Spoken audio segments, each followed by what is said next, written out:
Por que existe a menopausa? Naruhodo. Bem-vindo ao Naruhodo, podcast para quem tem fome de aprender. Eu sou Ken Fujioka. Eu sou Altair de Souza. E hoje é dia de quê? Fúteis e úteis. Altair, vamos para os recados da paróquia. Quais são? Número 1, vai no iTunes Store, dê 5 estrelas e faça o seu comentário. Isso aí. Número 2, indique um episódio do Naruhodo para alguém que nunca ouviu o Naruhodo ou mesmo nunca tenha ouvido um podcast. Vamos aumentar o tamanho de nossa podosfera. E número 3, Altair. O número 3 é sobre ajudar a manter o Naruhodo no ar, Altair. Isso aí. E para contribuir, basta usar o aplicativo PicPay e assinar o apoio mensal de R$15. São 2 Coca Zero, querido ouvinte. Uma para Altair e uma para mim. E como assinante, além da nossa gratidão, você terá 3 coisas. 1, você terá acesso ao grupo secreto no Telegram, ou seja, assinante pode conversar com a gente e com a comunidade de ouvintes assinantes. 2, você terá vantagens especiais. Por exemplo, assinante recebe os episódios no grupo secreto do Telegram antes de todo mundo. E 3, você receberá conteúdos exclusivos. Por exemplo, assinante recebe episódios que só são distribuídos no grupo secreto do Telegram. Então é isso. Baixe o aplicativo PicPay e assine o apoio mensal. Com o PicPay você ainda vai poder pagar boleto, transferir dinheiro entre amigos, recarregar celular, sacar o saldo em qualquer banco 24 horas sem taxa. E olha só, no primeiro mês de apoio ao Naruhodo, você ainda tem um cashback de R$15. Isso mesmo, você assina e recebe seus R$15 de volta. Tá? Agradecemos desde já e participem, por favor. É isso aí. Antes da pauta, mais um recado. Naruhodo está abrindo espaço para as mulheres podcasters, porque representatividade é importante também na podosfera. O destaque de hoje vai para o podcast Salão Comunal, comandado pela Andressa e pela Jessie. Ouça o recado que elas deixaram para você, ouvinte do Naruhodo, e conheça o podcast Salão Comunal. Olá, ouvintes do Naruhodo! Eu sou a Jessie. E eu sou a Andressa. Nós somos as criadoras do podcast Salão Comunal, um podcast onde discutimos semanalmente e capítulo a capítulo os livros da saga Harry Potter. Partimos do princípio de que quando amamos uma história de verdade, somos capazes de criticá-la de forma saudável. Estamos nos surpreendendo ao reler essa saga e perceber como nossas opiniões e perspectivas mudaram ao longo dos anos. Afinal de contas, nós mesmas mudamos muito desde que lemos Harry Potter pela primeira vez. Nossos episódios estão disponíveis no Spotify, Apple Podcasts e no nosso website salãocomunalpodcast.com.br. Parabéns ao Ken e ao Altair pela iniciativa de divulgação de podcasts produzidos por mulheres. E se você quer conhecer mais podcasts produzidos por minas, visite a hashtag Mulheres Podcasters no Twitter. E chegamos ao momento Alura, querido ouvinte. Eu sei que nessa época de isolamento social a gente é bombardeado o tempo todo com lives, webinars, cursos, e embora o senso comum tente nos convencer de que estamos em home office, a verdade é que estamos sendo forçados a ficar em casa e tentando trabalhar em meio a uma pandemia. Então meu recado é, antes de mais nada, vá com calma e cuide de sua saúde mental. Dito isso, pode ser sim um bom momento para dar uma acelerada em sua carreira profissional. E é para quem estiver a fim de fazer isso que eu quero falar aqui da Alura, a maior plataforma de cursos online do Brasil. Tem mobile, programação, front-end, infraestrutura de tecnologia, design, user experience, marketing digital, data science, inovação, gestão, tem para todos os gostos. E a Alura não é só uma plataforma, ela é uma instituição de ensino, ou seja, ela garante a qualidade dos cursos que são produzidos por ela mesma. E funciona de um jeito muito simples. Você tem acesso a mais de 1000 cursos com uma única assinatura. Agora a vantagem, ouvinte Naruhodo tem desconto de R$100. Mas para ter esse desconto, precisa acessar a seguinte URL, anota aí, alura.com.br/promoção/Naruhodo. Repetindo, alura.com.br/promoção/Naruhodo. Altair, temos pergunta de uma ouvinte, Altair. Uma pergunta muito comum, na verdade, que é um fenômeno que acontecerá com todas as pessoas, quer elas queiram ou não, e faz parte da nossa vida reprodutiva. Tá certo. A pergunta, Altair, veio da Gisele Oliveira, que é professora de filosofia e mora em Curitiba, embora ela seja paulista. Ela diz o seguinte: sou fã assídua do podcast e patrona também. Aguardo ansiosa cada episódio e nunca me decepciona. Vocês dois são demais, a empolgação do Altair é contagiante. Olha aí, Altair. Contagiando as pessoas, Altair. A ideia é essa, né? Muito obrigado, Gisele, por ser fã e patrona. Isso aí. Eu entrei na menopausa com 45 anos e desde então sofro com os tais calores consequentes desse estado. Porém, nenhum médico nunca conseguiu me explicar o que realmente causa esse aumento brusco da temperatura no corpo. Sinto isso várias vezes ao dia. Começa a subir um calorzinho da altura da cintura e logo chega até o topo da cabeça como uma chama. A parte superior do corpo parece que vai derreter. Suo muito, mas em menos de 2 minutos volta à temperatura normal de novo. A sensação que tenho é que carrego uma torradeira descontrolada no estômago. Será que vocês conseguem esclarecer esse mistério? Altair, o que a ciência tem a dizer sobre a menopausa, Altair? Então, esse fenômeno, né, que ela descreve muito bem, aliás, é chamado fogacho. Fogacho? Fogacho, é esse fenômeno. Tá. Você já sentiu fogacho, Kim? Olha, Altair, eu não lembro. Se eu sentir, eu não me lembro. Mas se você sentir, você com certeza vai lembrar, tá? Porque é uma coisa muito, muito particular. É um dos sintomas, uma das características dos fenômenos muito relacionados com essa fase, né, da vida. Uhum. Ela pode acontecer em homens, mas é muito, muito, muito, muito raro. Certo. Mas pode acontecer. Pode acontecer em pessoas do sexo masculino, mas é muito mais frequente nas pessoas do sexo feminino. Menopausa e andropausa são coisas diferentes, Altair? São coisas diferentes porque elas são diferentes ações hormonais em sistemas reprodutivos diferentes, né? Perfeito. Então, assim, a menopausa nas pessoas do sexo feminino, ela já é mais esperada, né? Já tem uma variabilidade muito grande de pessoa para pessoa, mas ela é mais esperada. A andropausa, ela é bem lenta. Quando ela acontece, ela é bem devagar e insidiosa. Ela começa bem devagarzinho e dura muitos anos. Certo. Mas o homem pode ter menopausa e andropausa, é isso? Não. O padrão de alteração hormonal a partir de uma certa fase da vida nos homens é chamado de andropausa. E nas mulheres é chamado de menopausa. Ou seja, nas pessoas de sexo masculino e feminino, né? Então quando você fala que um homem também pode ter esses sintomas, quando ele tem, é a andropausa. Isso. Já é relacionado com essa variação hormonal a partir de uma certa fase da vida. Perfeito. No caso do sexo feminino, isso já é razoavelmente esperado, né, pela nossa fisiologia e também pela evolução da espécie. Uhum. No caso do sexo masculino, isso é mais raro, porque as variações hormonais são muito mais discretas, elas acontecem em taxas muito menores. Então leva muito tempo para aparecer um sintoma e em muitas pessoas simplesmente não aparece. Já no caso do sexo feminino, a menopausa, assim, o climatério, na verdade, ele é uma fase que você tem durante um ano, por exemplo, você tem variações muito abruptas de hormônios. E aí geram efeitos comportamentais e fisiológicos mais pronunciados. E qual a diferença entre menopausa e climatério? É uma questão de palavreado, é isso? Não, tem uma diferença muito importante, assim. As pessoas falam, por exemplo, você fala, estou na menopausa. Não faz sentido. Assim, tecnicamente, né? A menopausa é apenas o momento onde você tem a sua última menstruação. Então, se você tem a sua última menstruação hoje, a menstruação é a menopausa. Passada a última menstruação, você entra no período de climatério. É isso que quer dizer. Ou seja, a menopausa, então, é um determinado momento, é isso? Isso, é um momento, é um evento, né? Tanto é que quando você vai no ginecologista ou no médico, assim, ele pergunta... inclusive, é muito importante você lembrar mais ou menos a data da sua última menstruação. Certo. Né? Até quando parou, né?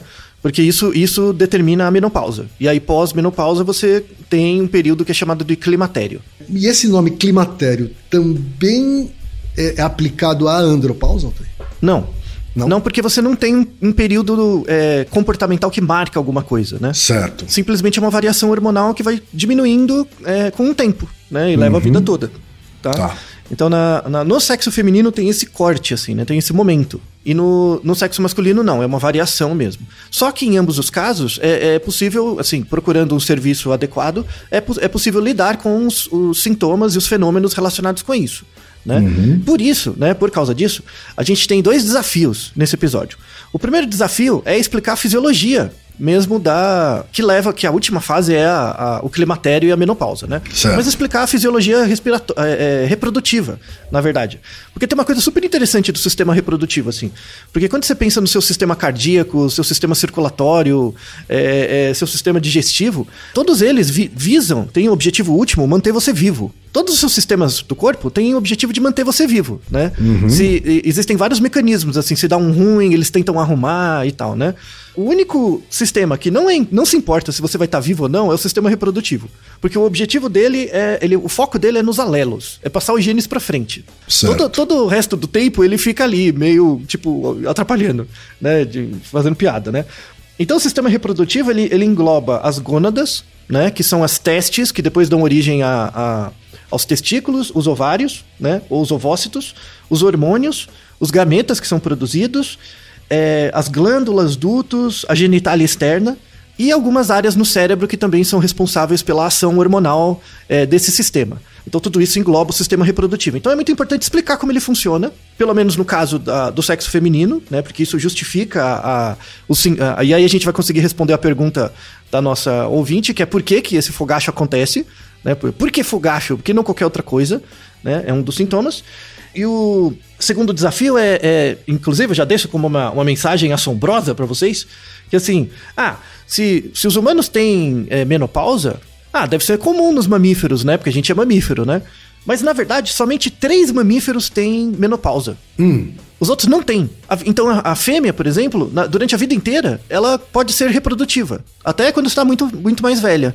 Né? Olha só, é mesmo? Tem mamífero que consegue ser reprodutivo até morrer, é isso? Não é que tem, é que a maioria, a gente é exceção. Mas ela entra na menopausa também ou não? Não entra, não tem menopausa, não existe. Esses mamíferos não têm menopausa, é isso? Não tem nada. Tá. Não existe isso. Até o final da vida fica reprodutivo. Certo. Igual o homem, né? Igual o macho. Quais são essas espécies, né, de mamíferos? A orca. Lembra da orca? Que chamava de orca assassina? Sim, a baleia. Uhum. Branca e preta e tal, né? Uhum. A orca. A baleia piloto de aleta curta, né?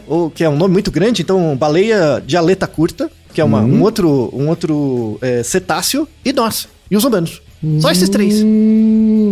Então nosso segundo desafio é responder por quê, né? Por que só nós 3 temos menopausa e os outros não, né? Faz sentido. Por quê? Aí tem uma pergunta evolutiva, né? Ligada às causas finais. Sim. Vamos discutir sobre isso. Mas antes, para também responder a pergunta da nossa ouvinte, eu pedi ajuda a uma amiga, né, também do departamento ali onde eu sou pesquisador, que é ginecologista, uma ótima ginecologista, aliás, tem uma prática clínica longa e bem interessante, já colaborei com ela em várias pesquisas, que é a professora Helena Schuh. E eu pedi um áudio para ela aqui também explicando, né, falando um pouco sobre essa questão clínica, né, da menopausa. Então, por favor, quem apresente a professora Helena. Então vamos ouvir a professora e doutora Helena Schuh de Campos, que é médica pela Escola Paulista de Medicina com residência e doutorado em ginecologia pela Unifesp, pesquisadora junto ao Departamento de Ginecologia e Obstetrícia da Unifesp nos temas medicina do sono, insônia e suas aplicações à saúde da mulher. Fala, professora Helena. Olá, meu nome é Helena, sou ginecologista e vim para falar com vocês sobre sintomas diferentes que começam na vida da mulher a partir dos 45, 46 anos de idade. Bom, nessa época a gente atinge a maturidade, né? Com 46, 47 anos. A média de menopausa aqui na cidade de São Paulo está em torno de 47 anos. Com a falência ovariana, ou seja, com a menopausa, nós começamos a ter uma irregularidade menstrual. Os ciclos inicialmente ficam mais curtos, depois eles ficam longos até o momento em que não vem mais. Paralelamente a isso, com essa perda de hormônio feminino, nós começamos a ter as ondas de calor que tanto incomodam as mulheres. Então vem um calorão, esquenta tudo, depois vem uma sudorese, transpira, molha tudo e às vezes está dormindo, molha o lençol, acorda, enfim, fica aquele inferno. Então vem as ondas de calor, vem essa insônia que pode vir junto com o calor ou não. As mulheres podem ter mais irritabilidade,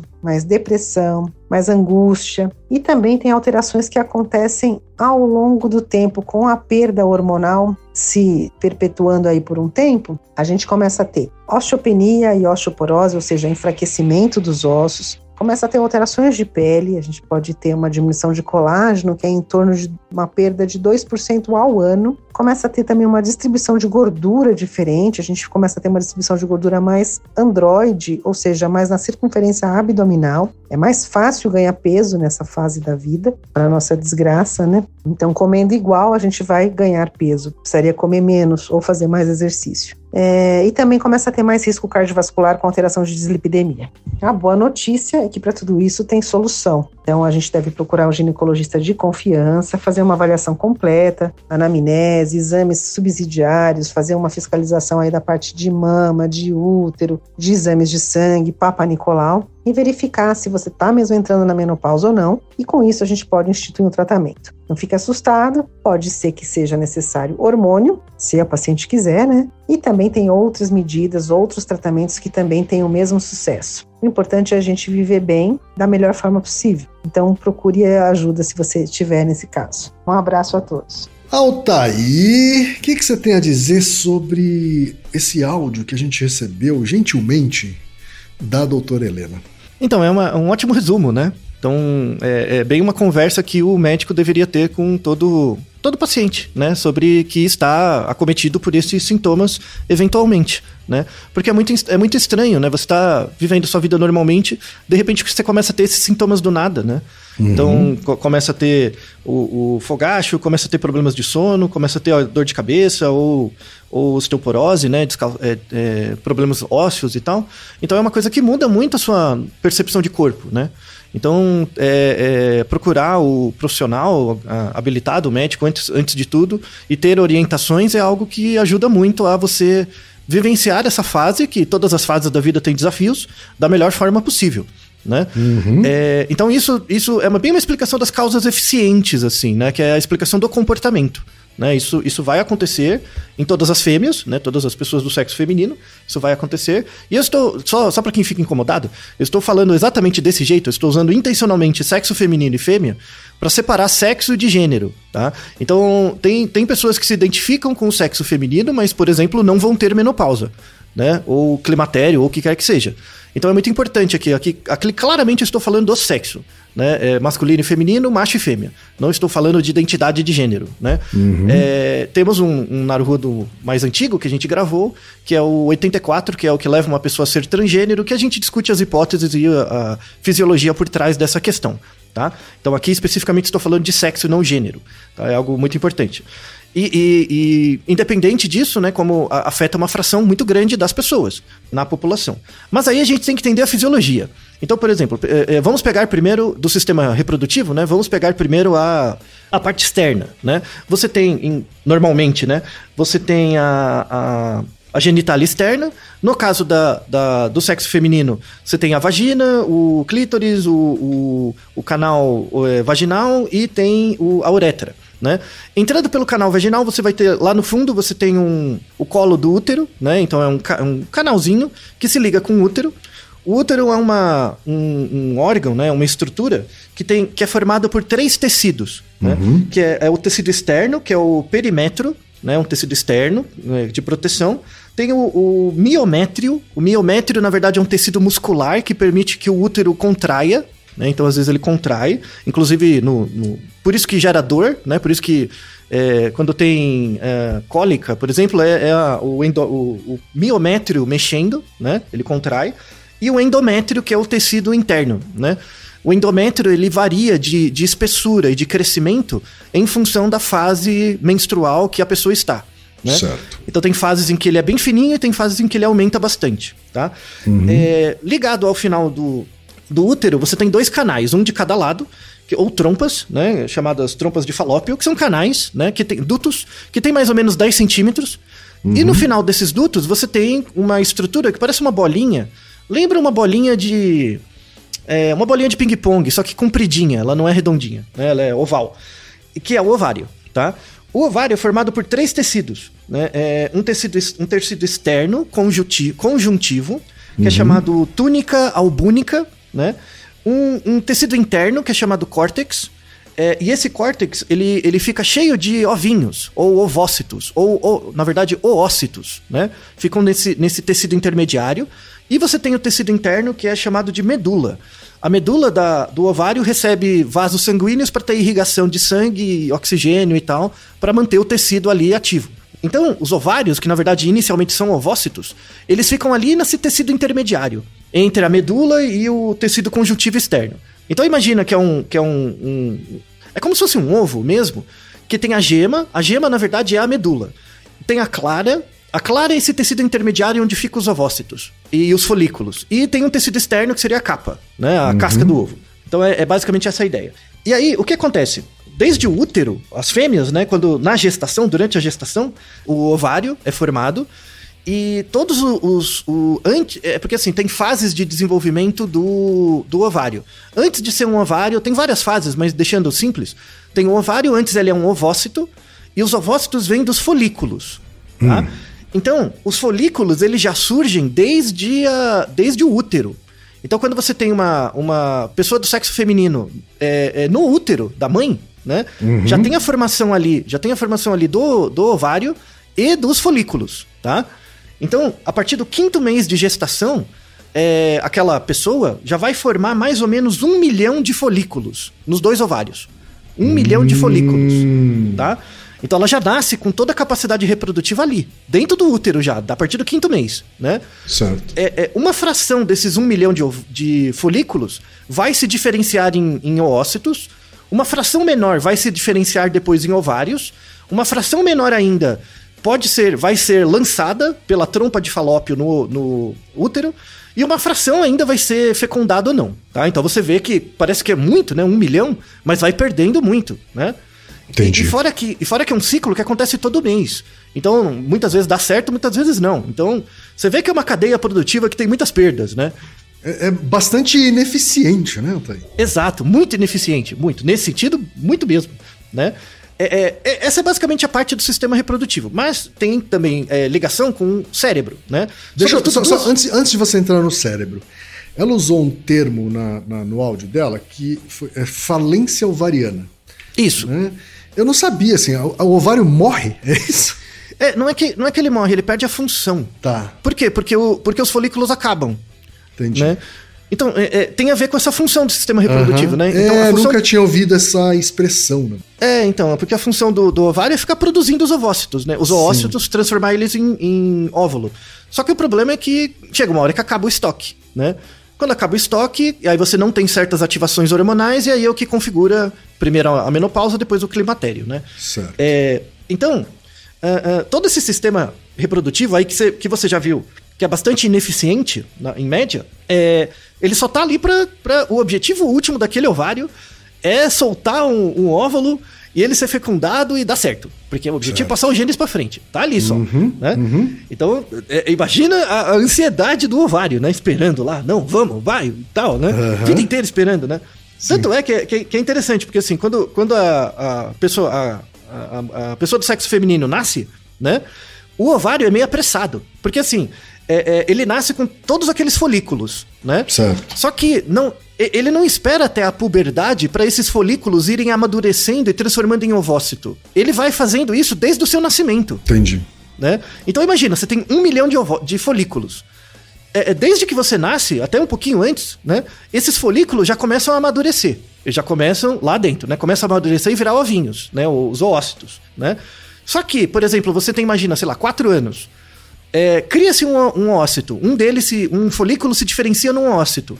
Como você ainda não tem maturidade no cérebro e maturidade hormonal para transformar esse ócito em ovário, ele é perdido. Você entende? Então parece que o ovário ele age num tempo, né?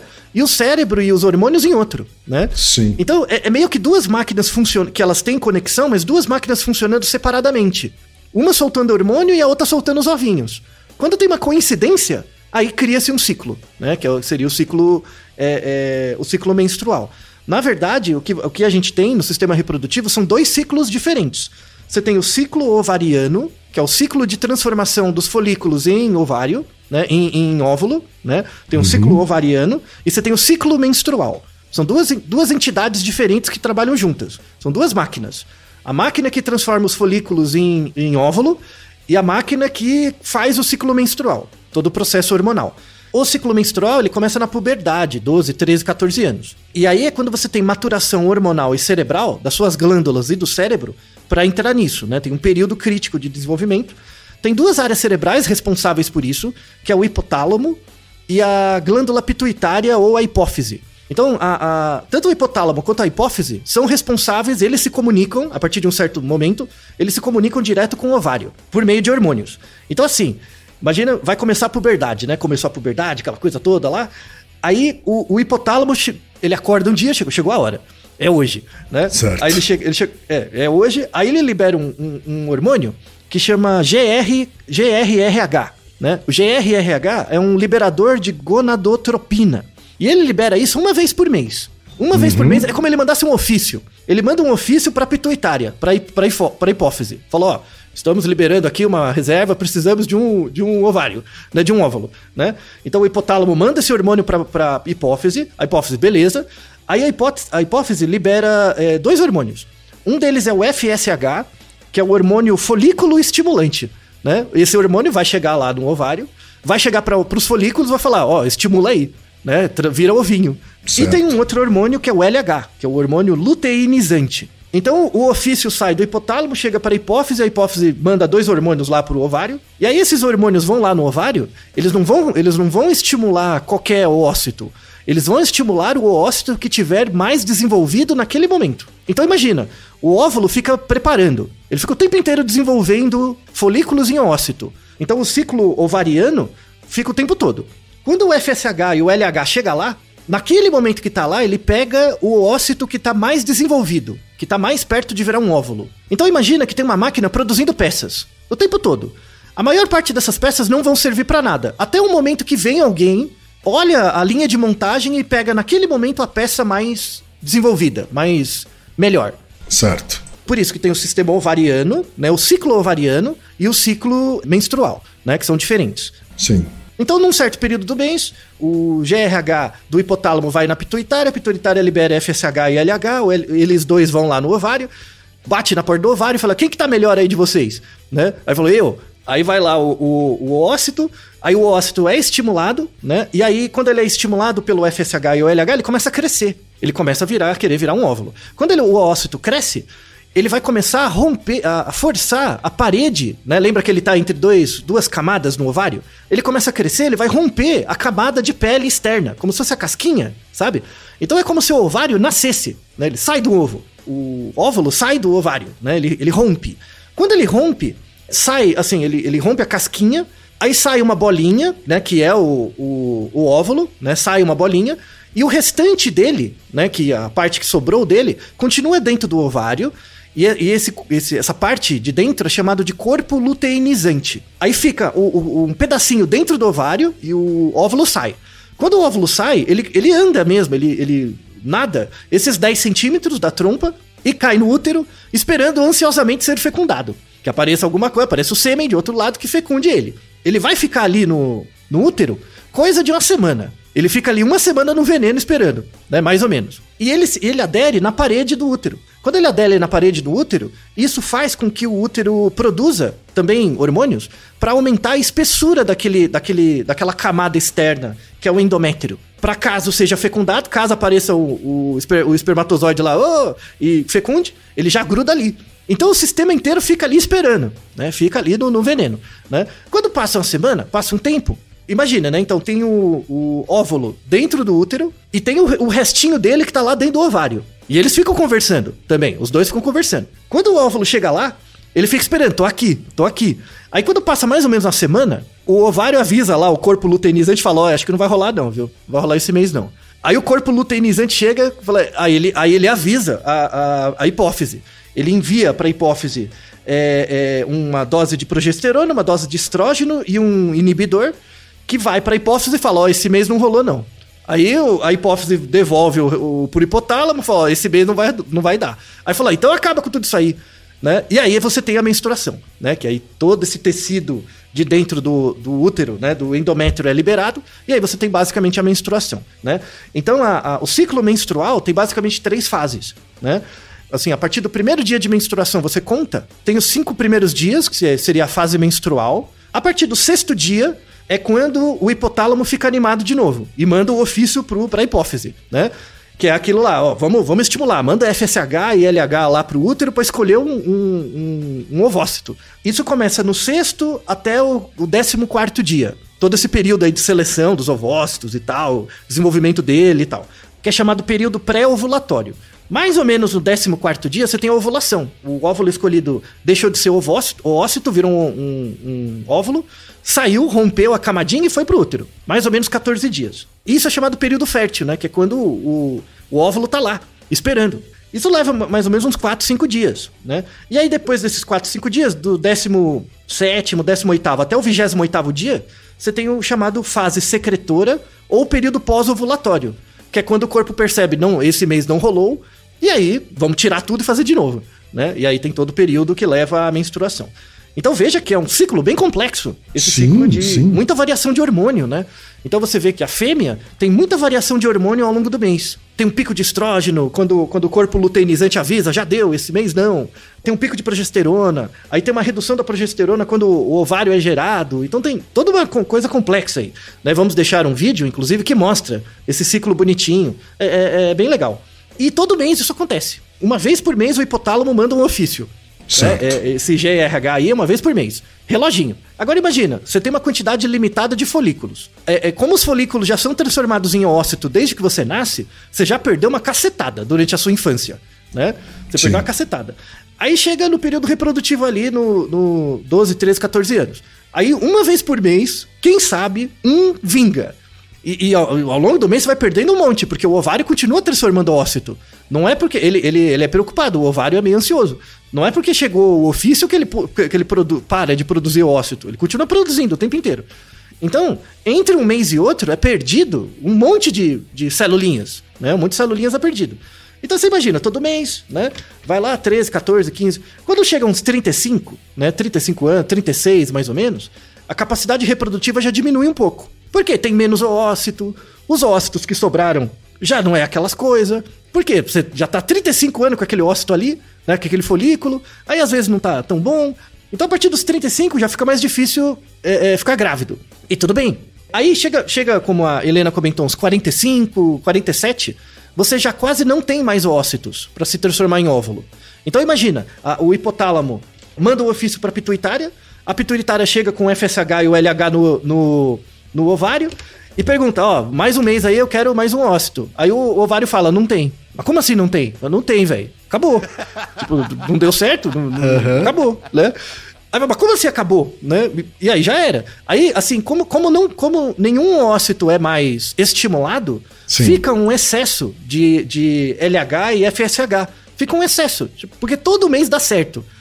Aí chega um mês que não dá mais, porque não tem ócito. Ou os que tem não funciona. Aí a hipófise começa a liberar mais FSH. O hipotálamo fica batendo na hipófise falando, cadê o óvulo? Falou, não tem. O ovário disse que não tem. Falou, não, vai lá e manda mais FSH.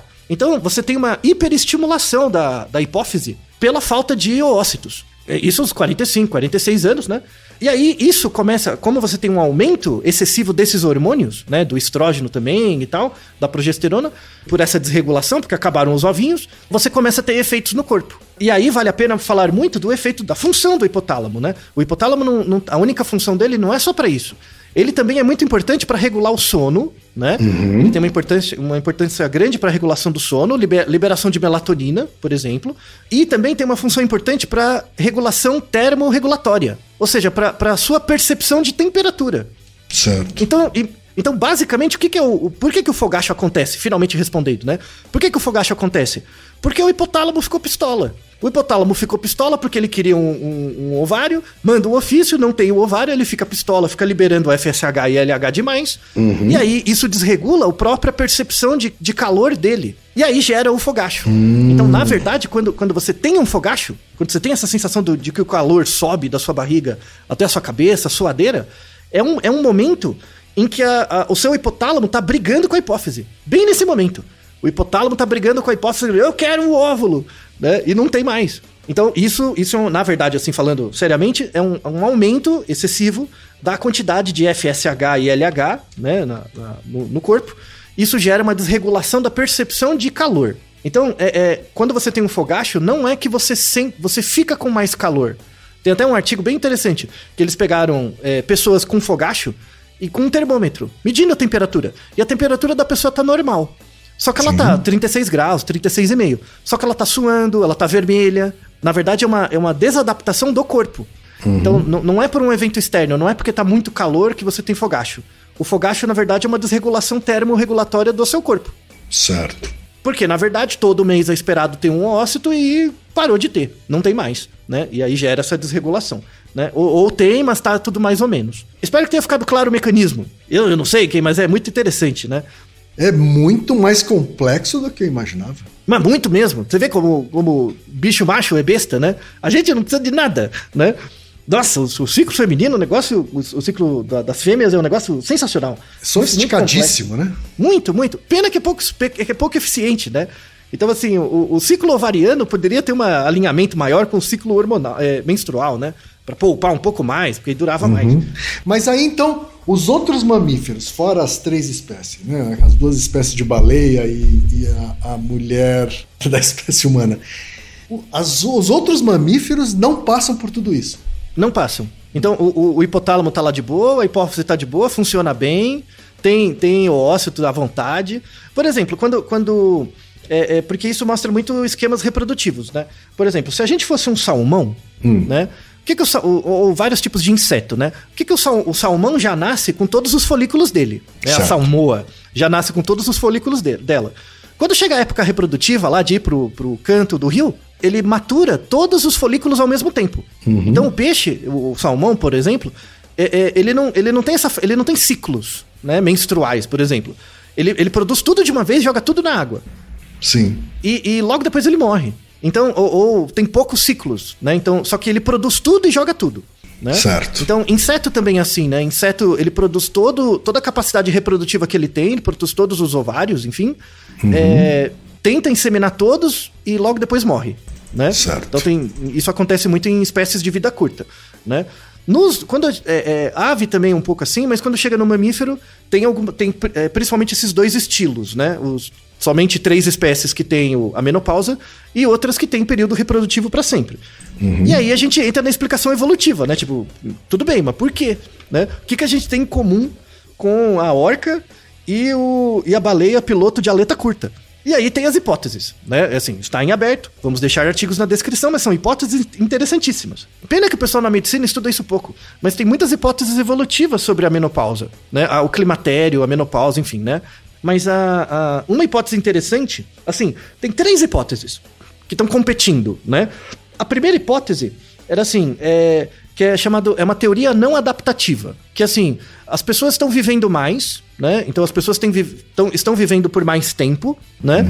E aí a menopausa surgiu, o climatério, a menopausa, enfim, surgiu, na verdade, porque sim. Tipo, simplesmente porque as pessoas estão vivendo menos. Porque a seleção natural não se importa com você, ela se importa só com a reprodução. Então, se você chegou, sei lá, aos 50 anos e não passou os genes pra frente, então o corpo começa a falhar, então tem a menopausa. Essa é uma explicação mais antiga, que tinha como hipótese, assim, que a menopausa começou a surgir 12 mil anos atrás, a partir da agricultura, quando as sociedades humanas ficavam mais estáveis, né? E aí teve sobra de alimento, as pessoas começaram a viver mais. Mas essa é uma hipótese bem fumbrega, assim, né? Porque assim, tudo bem, isso aconteceu com a gente, mas aconteceu com a orca? Aconteceu com a baleia piloto de aleta curta? Não. Eles não estão vivendo mais, não tem agricultura, não é assim, né? Sim. Aí essa hipótese ainda tem gente defendendo, mas é bem fraquinha, né? Aí tem uma outra hipótese, que é uma hipótese mais etológica, tem a ver com a minha área, que é sobre a hipótese da mãe. Porque assim, parece que a existência de menopausa é correlacionada com o padrão de cuidado dos filhotes, com o estilo de cuidado dos filhotes, né? Tá. E aí, por exemplo, quando você pega outros mamíferos que vivem muito, por exemplo, chimpanzé não tem nada disso, chimpanzé não tem menopausa, não tem essas coisas não, né? Mas se você pega, por exemplo, elefante, né? Elefante vive uns 80 anos, vive bastante, e as fêmeas, elas têm filhotes até mais velhas, assim, não tem nenhum problema, tá? E aí tem umas evidências interessantes, assim, que, por exemplo, imagina uma elefante que teve uma filhote fêmea, né? A filhote fêmea cresceu, aí a filhote fêmea teve um filhote, ou seja, o neto, né? Tá. E a mãe também teve um filhote. tá? Então você tem um certo período do tempo em que tem o filhote da avó e o filhote da mãe convivendo. Tá. E aí eles acompanharam, etologicamente, por observação, esse filhote da mãe. Então, em situações em que você tem um filhote da mãe acompanhado de um filhote da avó, a capacidade reprodutiva e de deixar descendentes do filhote da mãe aumenta. Porque tem mais cuidado da avó sobre o filhote. Entendi. Tá? Então, tem essa característica, né? Então, da ideia da mãe, né? Então, tem uma hipótese que diz assim que a menopausa surgiu porque quando a mãe fica muito velha, né? Muito mais idosa, assim, ela tem mais dificuldades fisiológicas de gerar o filho, e mesmo que ela gere, ela tem um espaço de vida curto ainda. Então ela vai ter pouco tempo para cuidar do filho. E aí vai diminuir o sucesso reprodutivo tanto dela quanto do filho, né? Diminui o fitness, né? Sim. Então não era bom ter mães muito velhas. O que você tá chamando de muito velhas? Então, pega, por exemplo, o período médio de sobrevida de um organismo. Sei lá, um elefante sobrevive 80 anos, né? Seria a partir, sei lá, de um quarto a menos, tipo 60 anos. Tá. Né? Então, assim, se uma fêmea tiver um filhote com 60 anos, até o filhote crescer, ela já vai estar muito velha. Então, ela vai ter pouco tempo, pouca energia para investir no filhote. Sim. Então, ela pode ficar doente, o filhote pode ficar doente. Pense num mundo natural mesmo, né? No mundo que tem muito mais dificuldades, né? Então, essa era a segunda hipótese. Então, a primeira hipótese é a hipótese não adaptativa. A segunda hipótese é a hipótese da mãe, que assim, quando a mãe fica muito velha, em geral ela tem pouco tempo, tanto para cuidar do filhote, quanto para cuidar dela mesma. Então ela pode ficar doente, o filhote pode ficar doente, diminui o fitness, né, a capacidade reprodutiva, e aí era muito melhor essa mãe mais velha cuidar de outros filhotes, né, em grupos sociais. E aí tem a terceira hipótese, que é a mais aceita hoje, que é a hipótese da avó. A hipótese da avó é baseada em 2 artigos, vamos deixar na descrição, muito bons, que eles fizeram estudos etológicos comparando orcas, elefantes e humanos em comunidades muito antigas, né? Caçadores-coletores, coisas do tipo na África, tá? Certo. Então eles compararam esses 3 grupos etologicamente, vendo o comportamento de cuidado parental, né? Eles viram que as orcas, que também têm menopausa, né? As orcas mais velhas, né? Que já não tinham mais capacidade reprodutiva, ela ajudava a cuidar dos filhotes dos filhos também, né? Então, os filhotes de um grupo continuavam dentro do mesmo grupo. Não tinha esse fenômeno assim de um filhote nasce, ele cresce e vai para outro grupo. Não tem isso. Então, os filhotes nascem, crescem e ficam ali, né? Tanto os machos quanto as fêmeas, né? Então, o grupo vai crescendo. Conforme o grupo vai crescendo, se todas as fêmeas se reproduzem, vai chegar uma hora que você tem muitos filhotes. E você vai precisar de muito cuidado. Então, parece que a menopausa surge como um mecanismo de uma mãe mais velha de parar de se reproduzir para poder cuidar do fitness dela. Porque o neto dela carrega os genes dela também. Isso acontece nas orcas. No elefante não acontece isso. O elefante é uma sociedade matrilinear. Então, os únicos grupos são formados por fêmeas. Então, a fêmea tem um filhote. Se o filhote é macho, ele cresce até um período. Quando ele passa desse período, ele sai do grupo e vai em outro grupo, né? Os machos migram entre grupos de fêmeas, né? Necessariamente. Então, como você tem uma perda significativa de filhotes, porque eles migram para outros grupos, não tem essa coisa da avó. A avó não precisa ficar pouco reprodutiva porque tem muitos filhotes para cuidar. Porque sempre vai ter poucos. Porque só vai ter ela e as filhotes fêmeas dela, que já cresceram também. Entende? Sim. Então, na verdade, a pressão seletiva para ter menopausa ou não depende do número de netos. Não de filhos, mas de netos. Né? Se eu vivo num grupo grande com muitos netos, existe uma certa pressão para as mulheres mais velhas inibirem a reprodução para poder cuidar do fitness delas. Que também os genes delas estão nos netos, obviamente. E quando você olha em humanos, em sociedades caçadoras-coletoras, eles têm o mesmo padrão de vida da orca. Né? Em que as crianças crescem, ficam lá no grupo, e aí existe uma pressão para que os avós cuidem também dos filhos. E nesse sentido gere uma maior viabilidade dos genes, né, do fitness, tá? Por meio do cuidado da avó. Então a hipótese que a gente tem mais sólida hoje para a existência de climatério, né, menopausa, nas fêmeas, né, é por causa do padrão parental que desenvolvemos há centenas de milhares de anos. E aí fica uma pergunta pra gente, será que é uma pergunta com muito pouca chance de resposta, assim, se a gente conseguisse achar um fóssil congelado, onde não tem só os ossos, tem toda a estrutura física, né? De um ser humano com 500 mil anos, por exemplo, alguma coisa assim, muito, muito no passado, e do sexo feminino. Será que a estrutura dos ovários seria a mesma? Será que naquela época, 500 mil anos atrás, a gente teria uma sociedade mais parecida com o elefante, e daí as mulheres naquela época não tinham menopausa?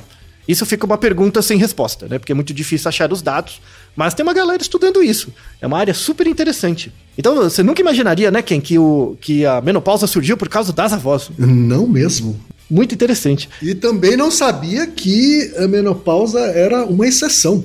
Uma exceção. Do mundo dos mamíferos. Né? Exceção enorme, tá? Somente nós, as orcas e a baleia piloto de aleta curta. Recomendo que você procure uma foto de uma baleia piloto de aleta curta, porque você tem algo em comum com ela. Então, ela é uma baleia cabeçudinha. Não é a beluga. A beluga é aquela branquinha que tem uma cabecinha. Sim. A baleia de aleta curta, ela é cabeçudinha, mas ela é mais escura. Ela é bem simpática, você pode procurar uma fotinho sobre ela. Então eu tô aguardando, Altair, um ouvinte mandar uma pergunta sobre andropausa, Altair. Tá bom, então, se alguém mandar a pergunta, podemos fazer. Né? Eu tenho certeza que é bem mais simples de explicar. A fisiologia é bem mais fácil, né, nesse sentido. E aí, assim, falta um fechamento que é assim, tudo bem, tá, entendi a questão evolutiva, entendi o mecanismo, por que eu tenho fogacho, mas eu vou ter que viver com isso? É assim mesmo? Tipo, não dá pra fazer nada? Não, dá, como a doutora Helena falou, dá, tem coisas que podem ser feitas. O fogacho, por exemplo, esse calor, ele acontece em mais ou menos 80% das fêmeas, né, que estão nessa fase. 80%, então é muito prevalente. O fogacho em si, ele é um fenômeno que dura 1 ou 2 minutos, tá? Ele é relativamente rápido. Só que essa ocorrência de fogachos pode durar até 3 anos. Então imagina, durante 3 anos você tem eventualmente esses eventos. Que são os calores e tudo mais, né? Que já tá bem no ideário popular. Dá pra diminuir esses sintomas? Dá, com certeza. Uma forma é a reposição hormonal, né? Porque se o problema é a briga do hipotálamo com a pituitária lá, o FSH, o LH, se você fizer uma reposição hormonal, ajuda, deixa o hipotálamo quieto. Você faz ele acreditar que tá tendo um ovário lá. Só que isso tem que ser feito, não pode ser feito por conta, tem que ser feito com orientação médica, porque se você desregular a quantidade de hormônio, e isso é algo idiosincrático, você não pode tomar tipo 20 miligramas, não tem isso. É de pessoa para pessoa. Se você desregular a dose de hormônio para você, isso aumenta muito a chance de câncer de endométrio, por exemplo. Você pode colocar demais, então tem que sempre ter o acompanhamento médico, mas o resultado é muito bom, né? Você reduz bem esses sintomas, e aí você faz a reposição hormonal por alguns anos, e aí passa esse período da pós-menopausa, e aí você fica tranquilo, né? Fica bem. Existem outros tratamentos alternativos, inclusive eu colaborei num estudo que vê efeito de isoflavona. Isoflavona é uma molécula parecida com estrógeno, que é presente na soja. Suquinho de soja, sabe? É por isso que eu já tinha ouvido falar nessa substância. Então, soja tem muito, né, dessa isoflavona, então tem pessoas que tomam, né, pra reduzir sintoma de menopausa e tal. O efeito é bem pequeno, tá? Então, assim, não é um remédio, é só uma coisa adicional. Um suquinho de soja não faz mal, toma. Tem outros tratamentos também, como meditação ajuda. Tudo isso tem efeito, mas é um efeito pequeno. Então você tem que combinar coisas. Basicamente, na verdade, você tem que mudar o seu padrão de vida para um padrão de vida mais saudável. Então, comer um pouco menos, fazer mais exercício, tomar os suquinhos de soja, fazer uma meditação. Basicamente, ter uma vida melhor, né? Olhar mais para você mesmo. Né? O climatério, na verdade, é um período muito interessante da vida para você observar você mesmo, olhar para trás, ver o que você fez com a sua vida até aquele momento, e a partir daí fazer um novo planejamento sobre como será a sua vida daí pra frente, né? Então, antes de tudo, assim, a menopausa e tal, ela existe na gente, é um resultado do nosso cuidado parental. Ela não é uma doença, né? É só uma condição da vida, cada fase da vida tem seus desafios. E, na verdade, o que eu acho mais interessante dessa fase é porque é algo que faz você olhar pra você mesmo, né? As pessoas vivem a vida delas sempre só vivendo e não prestando atenção no que elas estão fazendo, né? Então tem momentos que seu corpo simplesmente para e fala, olha pra mim. Então essa fase é uma fase muito importante. Negar essa fase é ruim. O legal é você entender ela e viver ela com mais qualidade de vida, né? E hoje, graças à tecnologia e à ciência, temos muitos métodos para isso. Tá? Então agradeço muito a Gisele por essa pergunta muito importante e também a professora Helena pelo comentário produtivo. Verdade. E olha que a gente nem entrou, Thaí, nas consequências psicológicas e emocionais da menopausa na mulher, hein? Isso, então, isso seria um outro episódio também, mas dá pra juntar com a andropausa, sabia? Porque na andropausa é bem parecido. É mesmo? É bem parecido. Assim, fisiologicamente é diferente, a causa formal é diferente, Sim. Mas a causa eficiente é bem parecida. Então tá bom, vamos aguardar aí o que os ouvintes mandam pra gente. É isso aí. E até lá, Naruhodô, ilustríssimo ouvinte. E você já sabe, aqui no Naruhodô, quem faz a pauta é você. Você tem alguma pergunta pra gente ou quer comentar algum episódio? Escreva pra nós. podcast@naruhodô.com.br. Repetindo? podcast@naruhodô.com.br. E lembre-se, mande nome completo, idade, profissão e a cidade de onde você está falando. É isso aí. Naruhodo. Esse podcast é apresentado por b9.com.br.